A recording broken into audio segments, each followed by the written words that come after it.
I will also discuss important social issues that affect our city. I plan to showcase organizations and heroes who are doing amazing things to help others. Remember to tune in every Tuesday morning at 10, starting soon.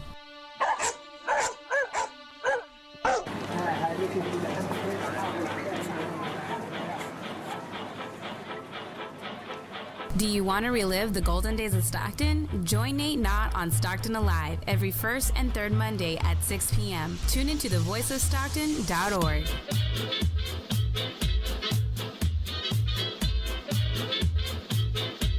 This is a production for the voice of San Joaquin. Porque nos vamos a enlazar con el mero, el gallo de Zacatecas. That's right, homeboy. el de Guayá.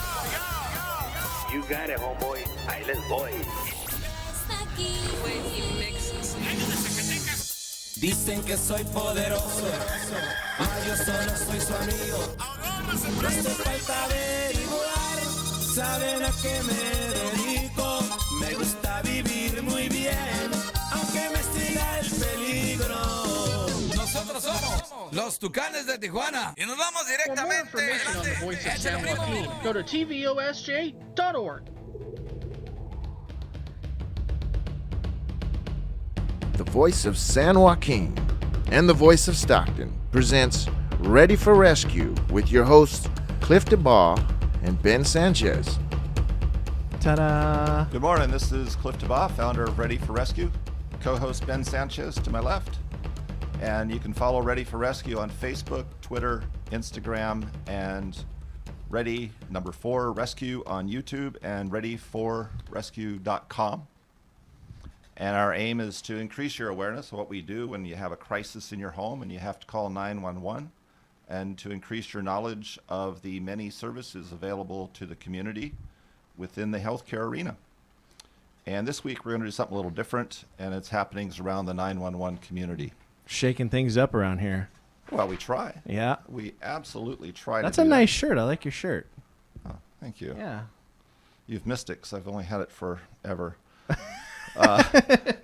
What the first thing we'll talk about briefly is video doorbells, the service they have, and how safe they are to use comparison to a regular doorbell, where you can not see what's going on outside.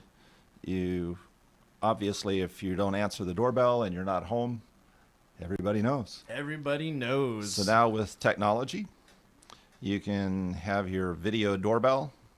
You can be inside the dwelling. You could be inside your car. You could be shopping. You could be anywhere and answer your door. You could be ordering online, Amazon boxes. Oh, this is true. Yeah, this is true. You could be getting food. And you can also have two-way communication without going to the door. Could you be getting hacked? That's a good. That's a good one. Yeah. I haven't heard of that yet, but I'm sure we're going to. Right. Imagine like I see people showing like their homes and their kids at the house on their phone, and if it's on your phone, can it be on somebody else's? Well, that's true. Mm-hmm. You know, phone security is not always the best. No. I think the real vulnerability is actually in the Wi-Fi. Yes. That's something that I remember last year they were talking about. There's a built-in vulnerability in all the Wi-Fi. Mm-hmm. They are connected through Wi-Fi, and like Xfinity has a guest channel, so I don't know if that hooks into your other Wi-Fi or not. Just throwing that out. Future video doorbells will include infrared night vision cameras. Wow. That should be fun. Whoa, okay. See what's going on when the daughter's Sam out front Fisher or here. son out front Tom Clancy. with his friends. And most of them run on batteries. And they also connect to the low voltage doorbell transformer. And one of the downsides to the battery operated is that batteries run down. You got to make sure your batteries are up and charged, as you do with your home remote and TV remote and anything remote that we have nowadays besides your cell phone. But it'll work in a power outage.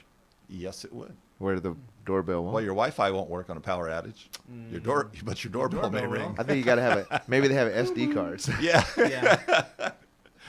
So what does that mean for Ready4Rescue, like with video surveillance? Like when you're doing an inspection, how important is that when you're going through there?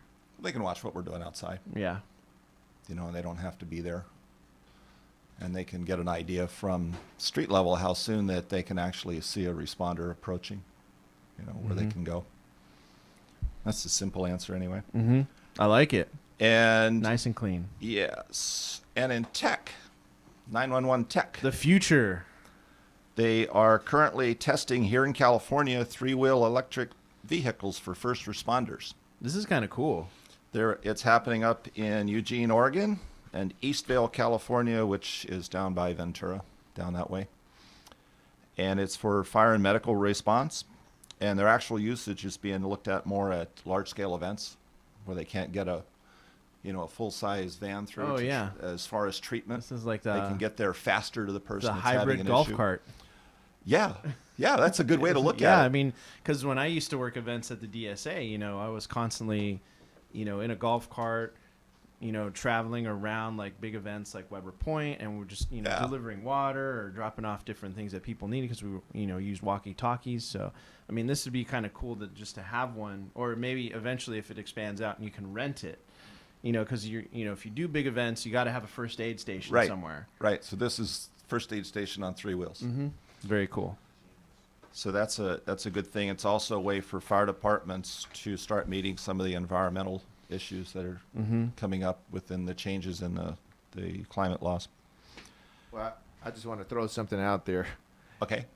If they never go clean energy, it'll still be worth it. If that's the only dirty vehicle on Earth, let it be a fire truck. Yeah.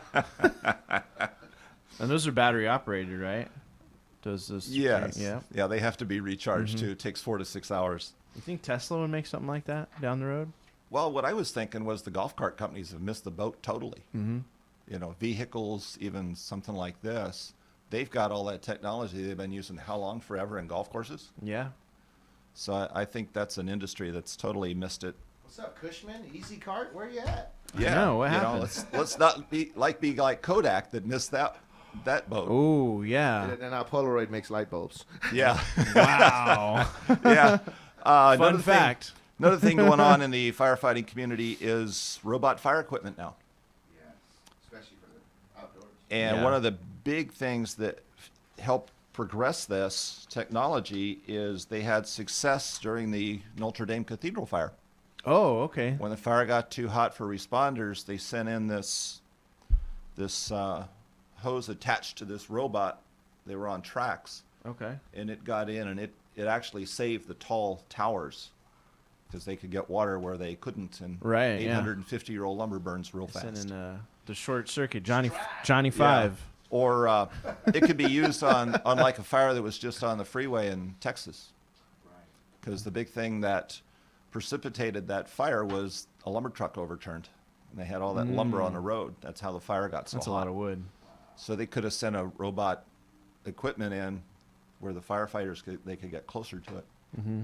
So it's pretty interesting things on. They can do it like from 1,000 feet away with the jet that they propel.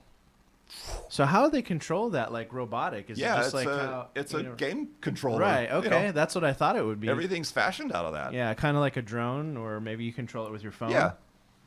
And the back in Nintendo. Mm-hmm. Yeah, I know. The Navy is using the one that's interesting is the Navy's using one that's about 5 feet 10 inches, kind of a humanoid robot to fight fires. Oh. Well, does it look like Chappie? Maybe it looks like RoboCop. Who knows? Yeah.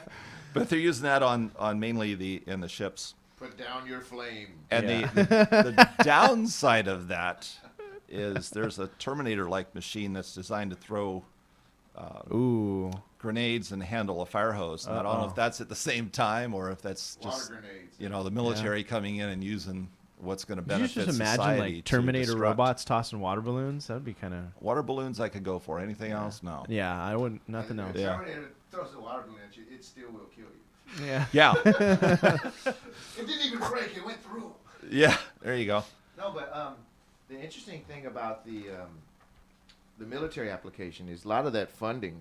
The military funds those kind of development projects because they know down the line they'll have a military application. Yeah. Well, yeah. And one of the things about the article is that it says that this company is named Shark. Oh. I thought that was interesting. Okay. Uh-oh. Yeah, Shark Robotics. And there's no mention of the cost side of that. nobody wants to No, talk about of course that. It's one of not. those things. Oh, it's just a line item. Yeah. Don't they make like steamers and vacuum cleaners? No, I don't think that's the same one. No. And they're looking Not at a it robot for warehouse made. fires in any large building. So it's not a bad thing. It sure helps the firefighters. Well, you remember when we first talked a few years ago? You talked about those defibrillators that were people. They were talking about putting defibrillators at all the schools and all those. Yes. Right. So maybe this is what we're going to see in the future, where every building will have its own fire bot. Oh yeah. Oh, that would be great. Right. Just like Fire. instead of breaking the Yes. thing for the fire extinguisher, you're breaking the thing for the fire bot. Yeah. Well, the fire bot, you probably got to get out of its way. It's like, Yeah. I sense a fire. Yeah. Yeah, it's connected to the fire alarm that comes out of his little box. Yeah. It's in section His head, 3A. his head spins around. He's a sprinkler head. Yes, you know? yes. Like- The funny part is when the sprinkler head goes back and it goes like, kick, kick, kick, kick. Yeah, it keeps going back.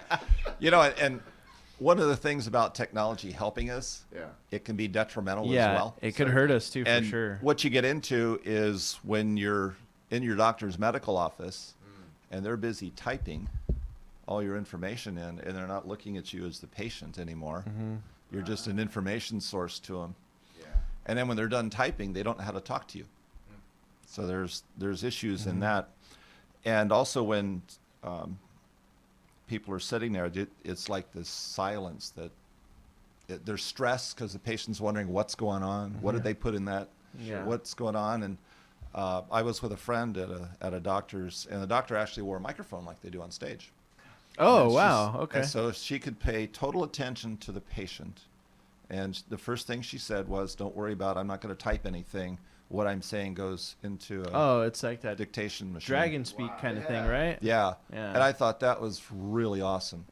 Except she uploads it on her, no, Yeah. it's on her website. And then the next doctor we went to actually followed the protocol we just talked about. He was too busy putting Writing information in and ding-dings, didn't pay attention to her, and she actually felt left out. Yeah. And so the technology, as it's increased in automobiles, has deadened the sound to where we're almost in a soundproof car. Yeah. And we're not hearing emergency equipment as it approaches because the sound, we're so insulated. Wow. See, I thought you were going with the with electric cars. You just turn around. Did a car just pass me? It sounded like tires on the road. But you're right. On the other side. that's also another point with electric cars. There's no real sound from it. When you're next to a Tesla, you don't hear anything. Right, it just You don't even hear creeps tire on. noise. Yeah, it's just you hear it passing you. Yeah, it's just. But that creates delays on 911. It's one of those things that you can't control before they get to your house. You mean people in the way? Oh along yeah, the way. yeah. They're sitting there and they're, unfortunately they're on their phones looking down and they're not looking at the light. Well, They've they're got blaring the emergency music, having a good equipment time. behind them, and they actually have vibrators on the engines, to where it shoots a shock wave out, and it'll shake your car. That's what some cities are doing. That's ingenious. Well, what else can that shock wave do? Well, if Well- it's anything like Tesla's technology, it could shut you down permanently. It can so- move. If it can move a car, yeah. what else is it moving? It's moving your fillings, your bones, Yeah. the iron in your blood. Yeah, yeah, Yeah. And so we, be aware when you're out there. If be looking That's at what your the robot mirrors. with the water balloon is for. You throw water balloons at the There car. you go. and- Yeah. He's on the fire truck. Yeah, he's on No, a you fire have truck. you just have a Get water out of the cannon way. that shoots them out of the way. Just a little jet. Yeah. So that really gets us into. Wait a minute, before you move Okay. to the next point. All right. So it's interesting that all this is happening at the same time, because with the self-driving vehicles and that technology, right? Yeah. So I could see a very clear, transition where the fire truck, you see them coming a long way off. As soon as they leave the thing, your GPS says there's a fire truck headed this way. Boom, boom, boom. Yeah. Well, And the car self-driving moves you cars, they Yeah. would Move you probably over. have an emergency system Well, Just like how attachment, the fire like they truck do the changes traffic the lights, lights. right? Yeah.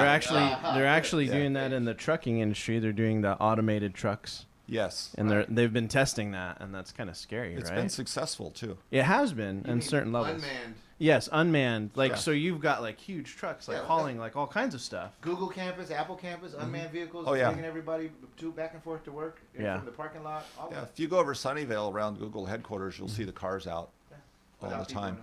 them. Right. No, there's somebody in there. Sometimes they get people. Yeah, the two I saw had somebody sitting in there, and they're monitoring the systems. It's about all they do. They're on their phone.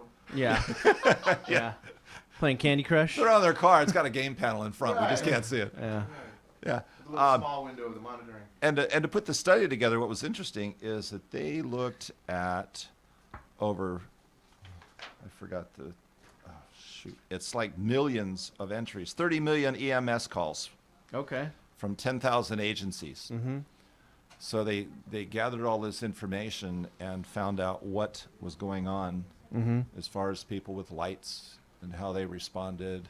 Yeah. And where some of those issues were, and figuring out ways to mitigate that. Mm-hmm. So that's, and it brings up the idea that it's communication, and it also brings up the idea that nobody's paying attention, and there needs to be a huge awareness campaign out there.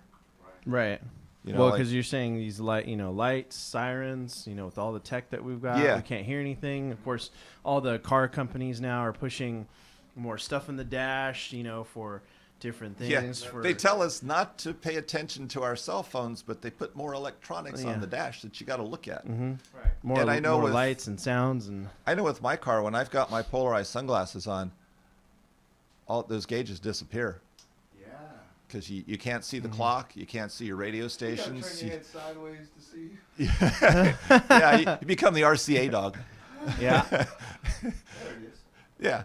And so these are just things that confuse people, because now they don't know how their car's doing. They really don't know if their car's starting to overheat. They don't know what message may be coming across, as far as if there's an emergency broadcast coming across when they got the radio on. So there are issues with that, and I don't hear anybody addressing about wearing polarized sunglasses, how you cannot see your dashboard. Right. Yeah. Right. So I'm concerned about that, but that's what Ready4Rescue does. We do this to create awareness in a lot of areas. So a lot of it is really almost like troubleshooting, except it's not an issue. People don't think of it as an issue. You're finding issues, discovering the issues. And they're doing that as technology moves forward. Right, it's ongoing. Yes. And it's like you don't really have your IT guys proofing any new software anymore. They put it out there when it's 80 or 90%, and they let the general public be the ones that do all the testing and get the feedback. It's like a beta test bed, right? Oh, yeah.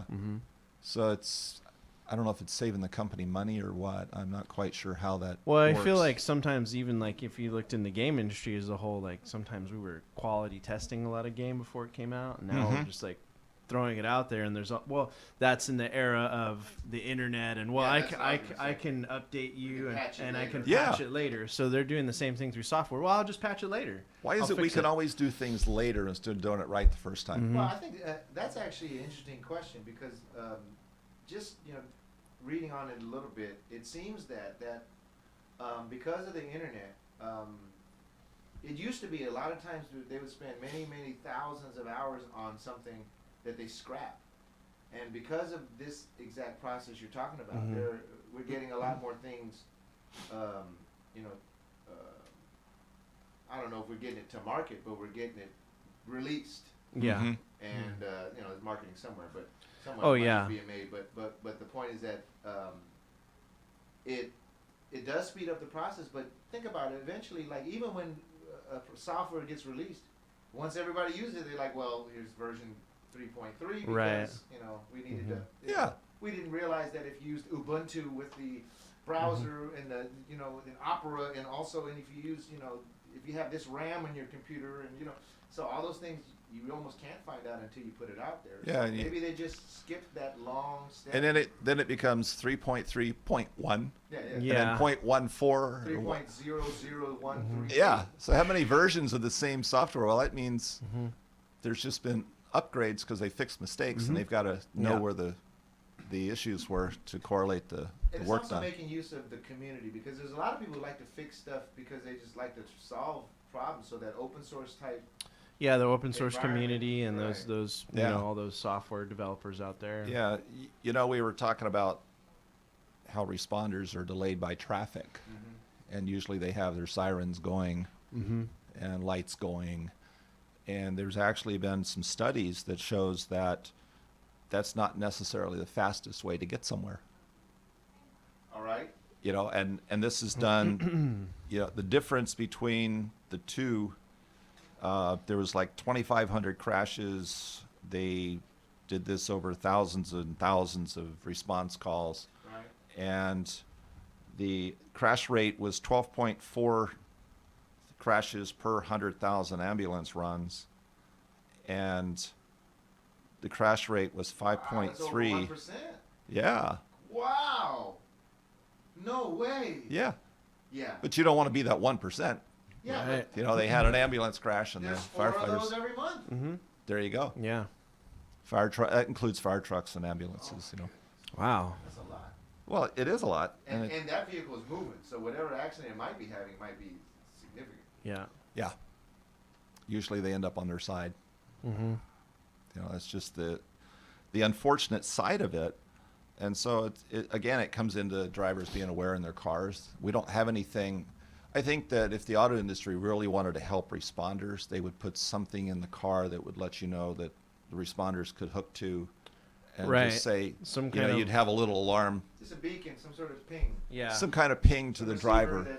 That doesn't take much energy, Audio. But when it's being sent a signal, it activates. Yes. Mm-hmm. Sure, approximately. Yeah. Yeah, just like they do with the lights. Right. Mm-hmm. So that's my idea. Absolutely. Anyway. Somebody wants to pursue that, go ahead. Yeah. Yeah. Yeah. Well, throwing it out there like that sleep box. We're throwing it out there. Yeah, we'll just put a box over our head. Yeah. Okay. The other thing that they run into with 911. Here's a cool thing. all right. You know how I've got it? I don't even have kids. Okay. And I've got 3 or 4 old cell phones that Yeah. I keep the battery. You know, I didn't take the batteries out. But how many families have way more than 3 and their kids Passing want to it play down with the to cell kids. phone? Uh-huh. And the battery may have a little bit of charge in it, and the one number that old cell phone can dial is 911. Yeah. And that's a huge issue nationally with kids playing with the cell phones. Yep. And they're dialing, and they're tying up the lines. So when you call, you can now get a just busy messing signal, around. put in a queue, whatever. Right, because sometimes you don't even have to dial 911. When you start messing with the phone, it says make emergency call, hit OK. Yeah. Yes. Yeah. Just OK. And they're kids. It's a button. Yeah. This only, you know. And it's one of those things that they have to contact you. It's part of protocol when you call in that they've got to verify either A, you're in need, or B, you're not in need. Wow, so it's a service call anyways. Yes, Some it's sort of like a service. welfare check, and you know you got to answer the phone. There was a lady, true story.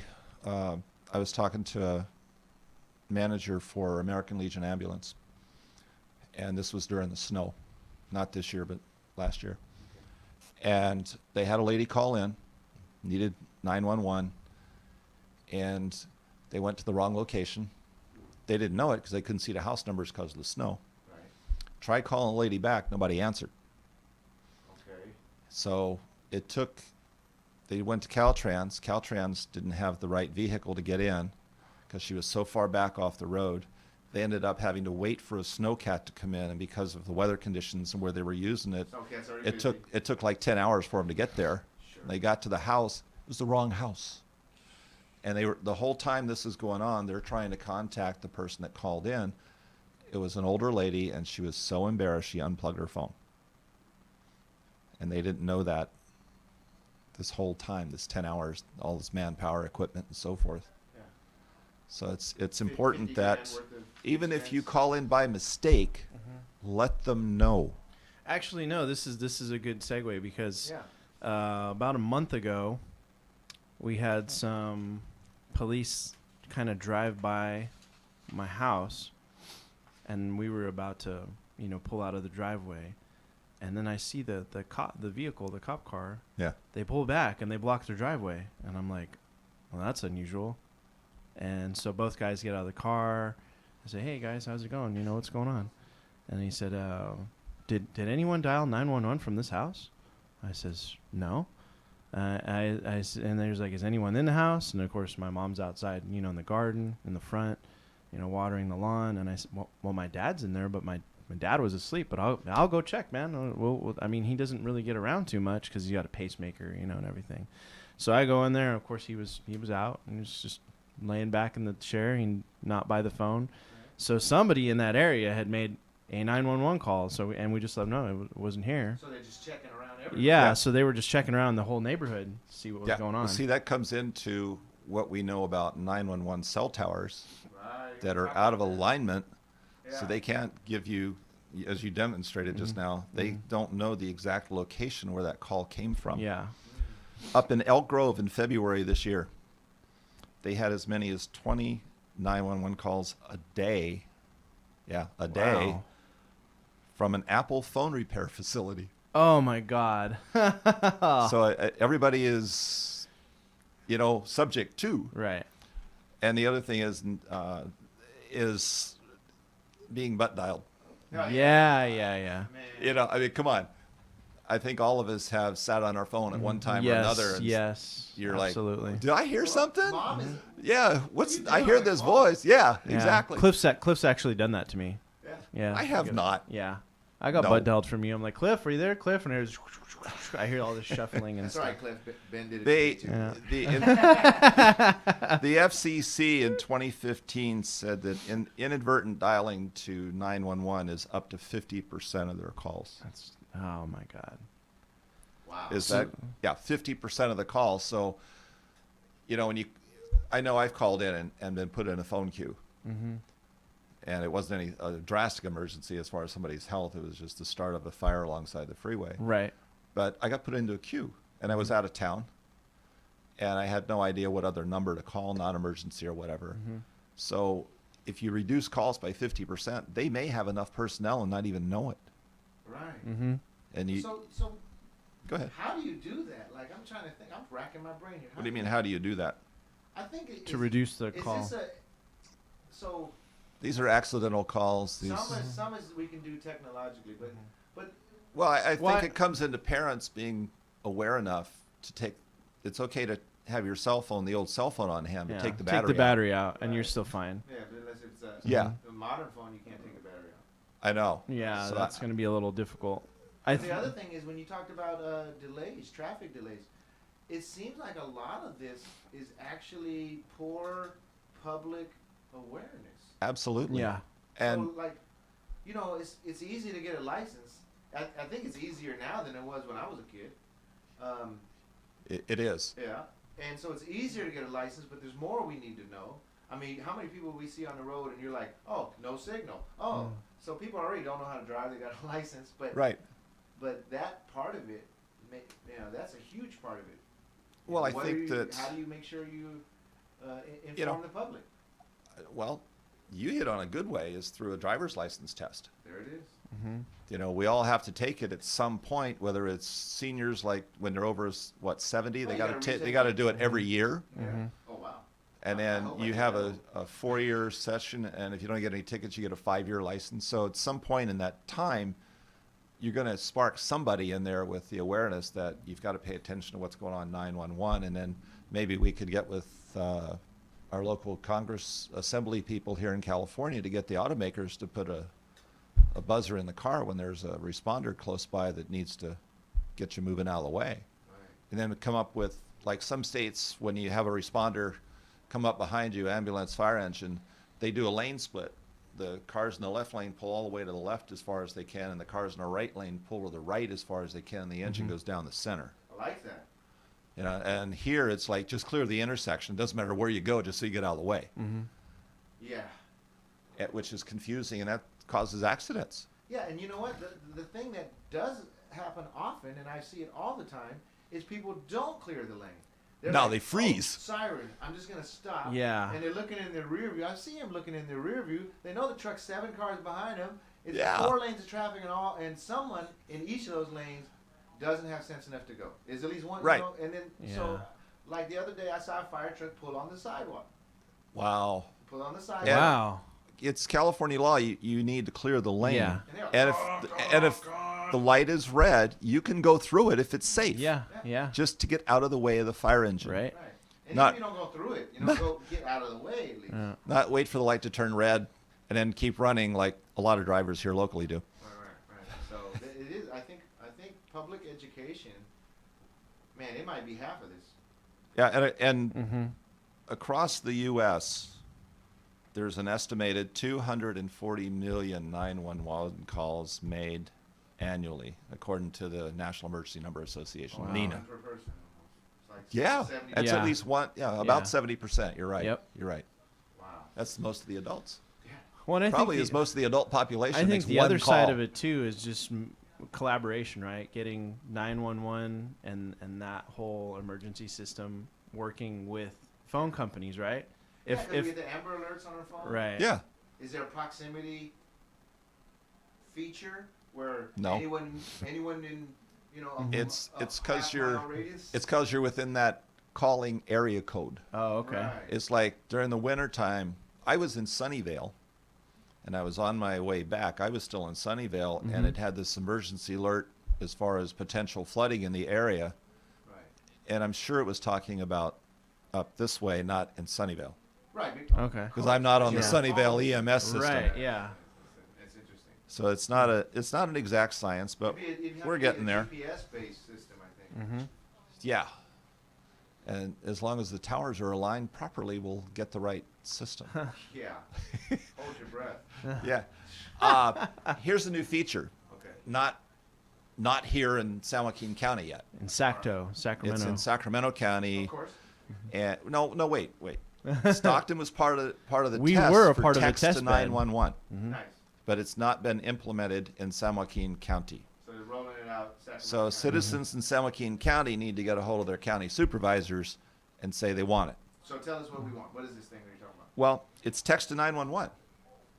All right, that makes sense. Yep. Duh. It does. But it does. in English only right now. Yes, it is only in English. It is anywhere in Sacramento County right now. Okay. And it is English only. And it gives you that silent voice in an emergency when you can't really talk. And you can do that when it's unsafe or it's not feasible to make the call. Right. And of course, And different key things, right? Like your address, your location. Yeah, that's the same way you would normally do a phone call. That's what Ben's getting to. And it's put the address first. Yeah. Then what's going on. Yeah. And make sure that your phone Well, is that's not what- set on roaming. Yeah. Oh, wow. What does that mean? It means it isn't going to go where you want it to. Well, I mean, You could- everyone's phone is set on it's- roaming.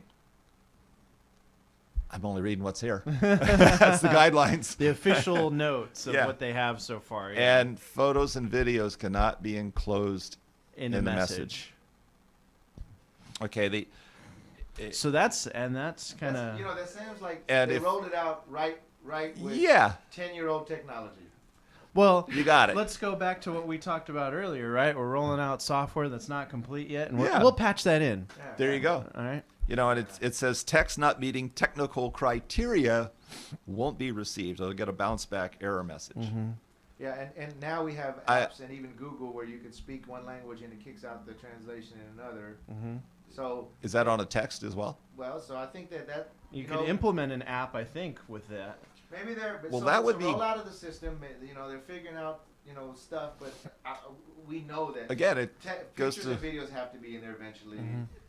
Well, you know, I think the texting part I'm okay with, but when you get into the visual side, they're having enough mental health issues with responders, and now you're having a responder not only hear what's going on, but seeing what's Visually, going on. yeah. And that's a lot to take. And then they also could be witnesses into the court case and what they saw and what they said. Oh, and then you're bringing in Then those yeah, people. Yeah. then you're missing more personnel again. So I'm not in Or- favor of the video or the because of the video- emotional side. but the video and the imagery would reduce the need for someone to come testify. You're like, no, it's on Maybe. video. Maybe. Of course, they had to see it. Yes. So That's a whole another but the aspect. yeah, Of it, though. with the text to 911, there is no translation available. Right. And the main beneficiary of this, which is really a good thing, is the deaf community. Of course. Yeah, because they would normally have to call in, go through the TTY Oh, no. to the responders and do the typing back and forth. Where this way they're more in direct control of the call. That's beautiful. So I'm all for that. Yeah. And they're text to 911's used for dangerous situations when you can't do speech. Emojis and abbreviations don't count. That doesn't meet the criteria. Ugh, thank goodness. They just want straight information. Yeah. You know, like Dragnet, just the facts, ma'am. Just the facts, ma'am. Yeah. No typos. Yeah. Boom. Yeah, no emojis. Could you imagine how out of control that would be? Yeah. Cry face, cry face, cry face. California has approximately 28 million 911 calls a year. Wow, That's one for every 2 people, huh? Or more than one. It's like 7. There's 40 million people here. 28 million? Or, excuse me, math is wrong. It's about the same. So 70% is like the number, huh? Yeah. Wow. Yeah. So, And they've been testing that once since 2017 in Sac? In Sacramento, yeah. Yeah. Yeah. And then we got tested. When did Stockton get that? I think it was about last year. Last year we got tested. Now, those are calls made. Those are, yes. So we know half of those were wrong. True. Right? They were on by the numbers, They were yes. either Do we know errors or- specifically for California? No, because that was a nationwide. But we can assume if nationally, if we follow the national statistic, about 70% Right. of the population's worth will make a call, Mhm. then or 70% of the population in number will have that many calls, and about half of them being non-official, actual 911 emergencies. Man, that is a lot of wasted effort. Yeah. But Isn't that crazy? Now, this is a question I got for you, Cliff. All right. We want to build in efficiency. We absolutely must become more efficient, but we will never be completely efficient because we'll always have to check on stuff. And when you check on stuff, a lot of the times it's going to be nothing. Well, that's true. I think the best way to efficiency is awareness and education of the public. I like that. You can do that in the schools. You can do that in the adult education system. You can do that in colleges. You can do that in churches. Any place people mass gather and you've got an audience that is in need of that information, which is everybody. That's true. This is 100% of the population. Yes. Yeah. Yeah. I think that's the biggest job that we have is creating that buzz. You know, right now it's kind of like a fart in a windstorm. You just, you know it's there, but it's gone. Yeah, yeah. I don't know where it came from. Yeah. Well, but we need to get people like talking. But this is something that's got to be like preschool till post work. It's got to be all your whole life. Large corporate workplaces, same thing. You know, they run through emergency drills for evacuation. Yeah. I don't know about and if you hear it enough, it starts to become common knowledge. It should be common sense, but it's... Even though now we don't really do that because our phone... But that was the dial-back feature. I remember that. Yeah. So, the phone company told us about it. Our friends told us about it. Yeah. So they called us back like, hey, how did you get my number? Oh, I just star 69'd you.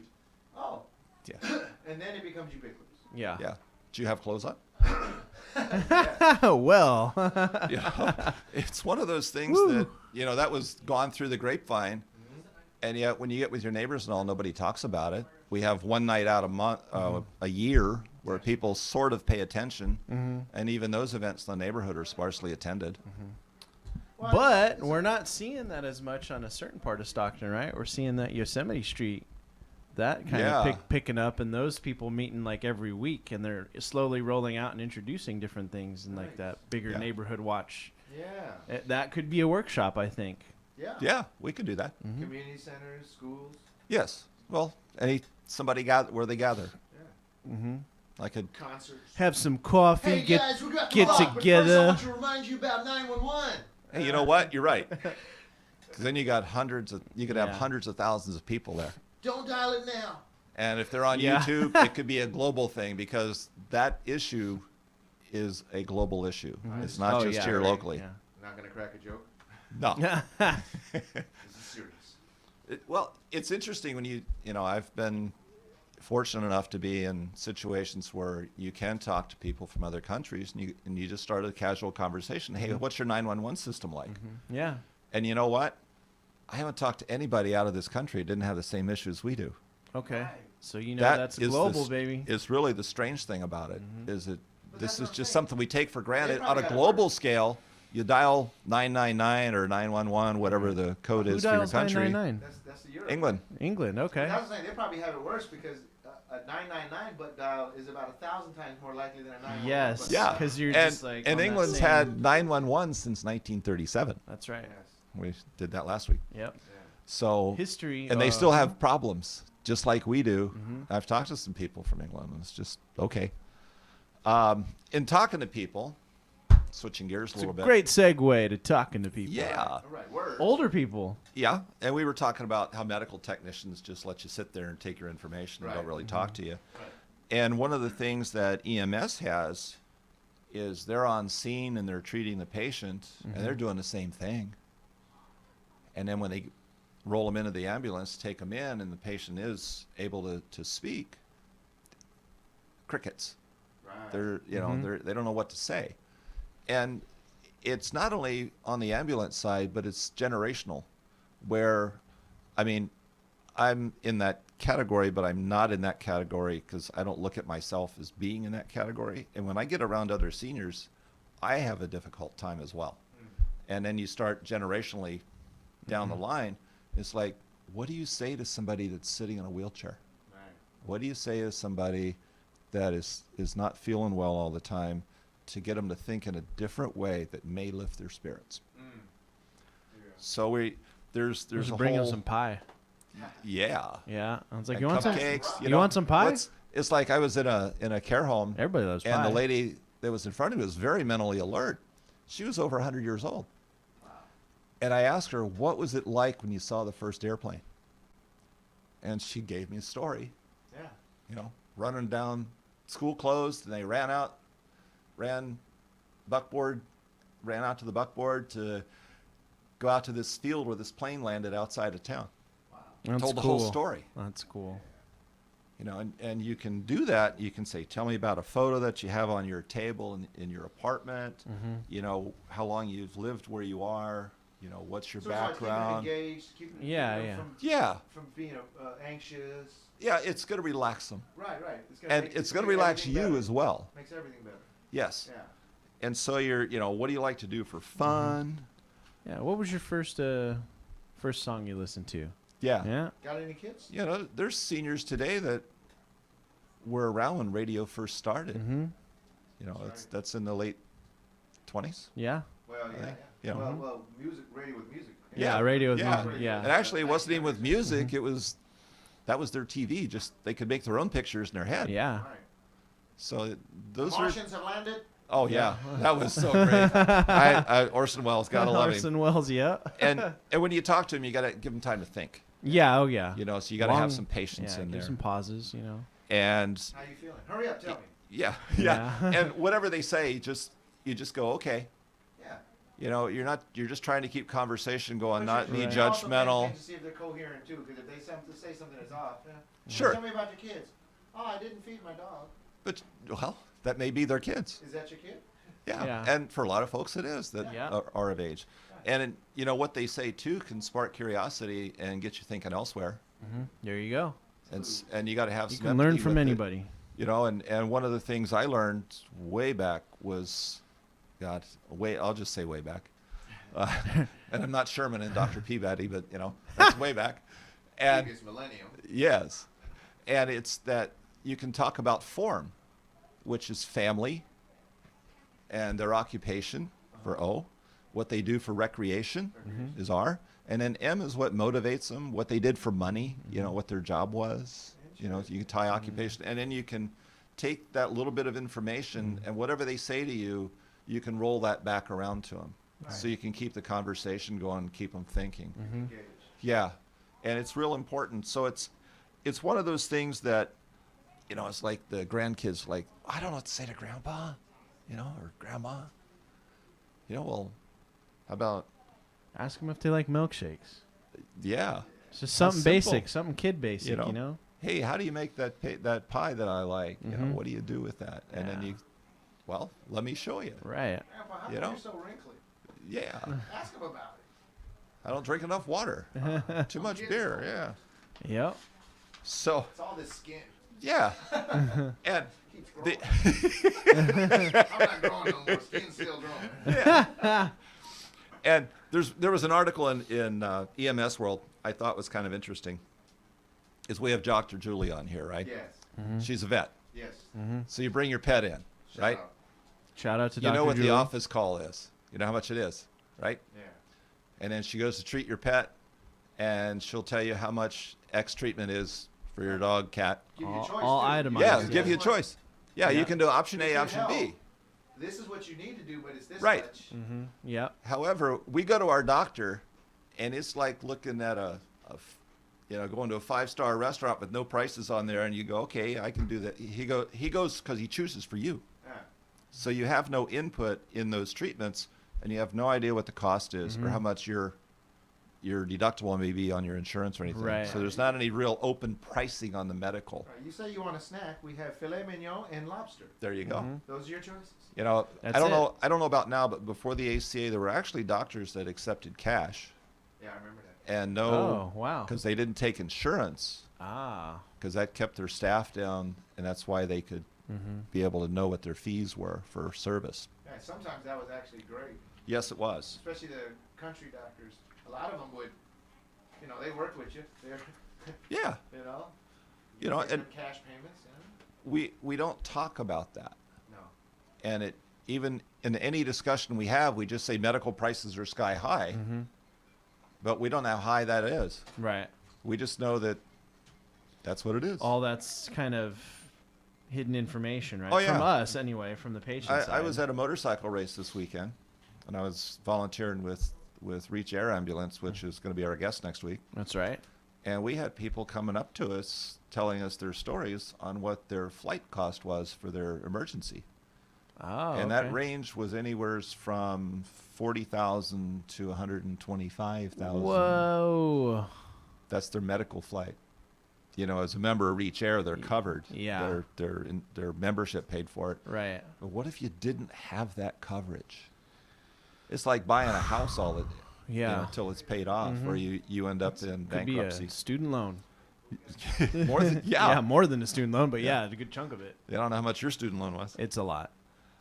That's why we're doing this show.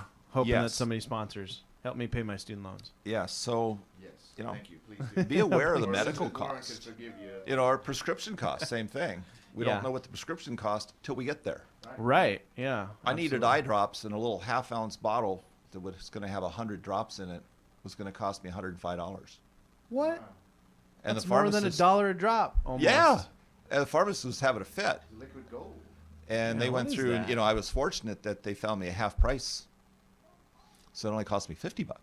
Wow. But Still. Yeah, that's crazy. it's, it's 100 drops Yeah. that I could only use for 2 weeks. Right. And I was shocked because I don't do prescriptions, but it was something I had to have because I had an infection in my eye.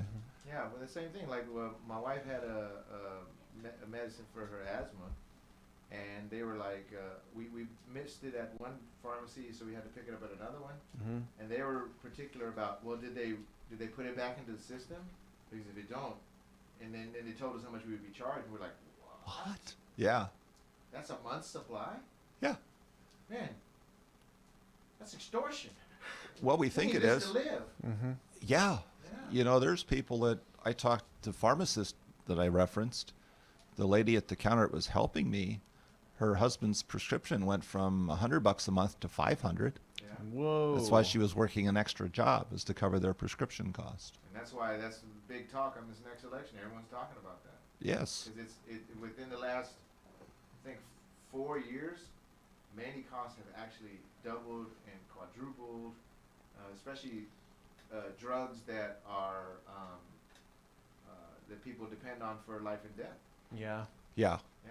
Yeah. I was at in a group discussion, and they were talking about mom's prescription, and it was the daughter.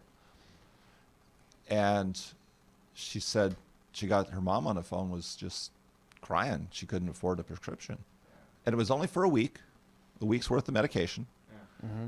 And she says, I'll go pick it up. She works for Kaiser in a high-level position. Her cost was $485 for a 1-week prescription for some kind of pain medication. And another lady in the group says, oh, that's nothing. She says, my husband gets a shot in his back every quarter, and it used to cost him $1,000. Wow. Now the new cost is $7,000. It's the same shot. While it's cheaper to do, the prices have gone down. They've already made their money on R&D. Yeah. And the price and the cost went down, and the price goes up. That is exactly. Yeah. That's exactly a problem that we need to fix. Mm-hmm. Absolutely. And, you know, you have people come and fix your home. Anything on your home, they give you an estimate, a written estimate they got to stick with. Yeah. But your doctor is free to recommend things, change prescriptions, and you got to pay the cost. Well, that's why $1 in $6 we spend goes into healthcare, because half of that is wasted. Yeah. Yeah. You know, we got countries all over the world who have equal or better healthcare, half the cost. Yeah, less than half the cost. Right. But they, you know, yes, that's true. Yeah. That's true. Well, Are we? We're talking about it. Yeah. Well, it's one of those things awareness-wise. Real quick, there is a bill put forth. We talked about 1679 in the House last time. There's a bill put it forward. It's H.R. 1646, put out there by Ami Berra, our congressman up in eastern Sacramento County. Mm-hmm. And it's called the HERO Bill. It's for helping emergency responders overcome, and it has to do with their mental health. And it's for improving their mental wellness and preventing suicide for them. So contact your local congressperson for here in California, which is, who do we have? I have drawn a blank. What, Congressman Jerry McNerney? Yes, that's right. And urge him to help with both of the House bills, 1679 and 1646, that's put forward to help emergency responders. 1679, you said? And 1646. What's 1679 called? That's the one of changing dispatchers to being a first responder. Oh, okay. Yeah, that's right. We covered that a 2 weeks ago. 2 weeks ago, yeah. So, all right. A lot of stuff, a lot of changes. Are we close to wrapping up? We're getting close. Let's wrap it up. Okay. One quick one here is building codes. Is that we had that fire up in Paradise, and you know it took everything out. There was the campfire, and the building codes were changed in 2008. And it was for putting fire-resistant roof siding and other safeguards into properties. And it's called Code 7A. And there was 3 million homes in the state under a very high fire hazard area. And the new homes are built to withstand wildfire resistance. And at roughly the same cost as a regular home without being under the same code. Wow. And in Santa Rosa, they had 5 people killed, destroyed 1,300 homes.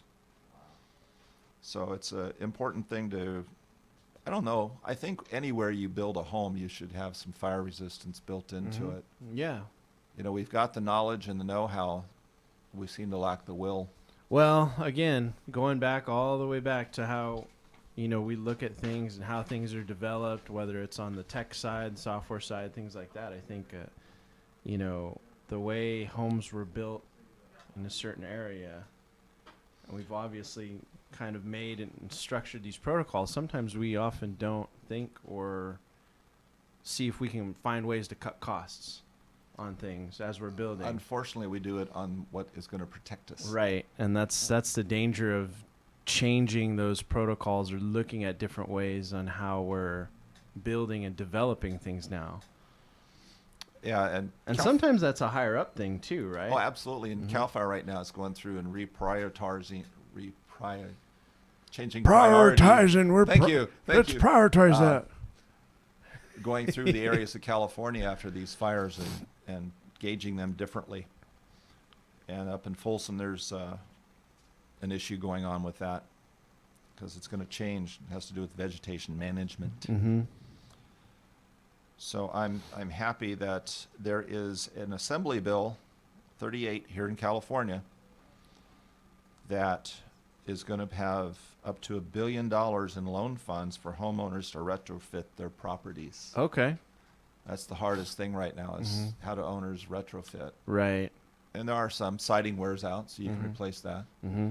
Your roof has to be replaced, so you can replace that. Unless Not all at once. Unless Doesn't you mean got have to rebuild solar. Your house. Well, that solar. I guess solar's fireproof, isn't it? Is Those it? Panels don't. I burn. think so. Right? They just Okay. melt. So. Solar panels probably are fireproof. Yeah.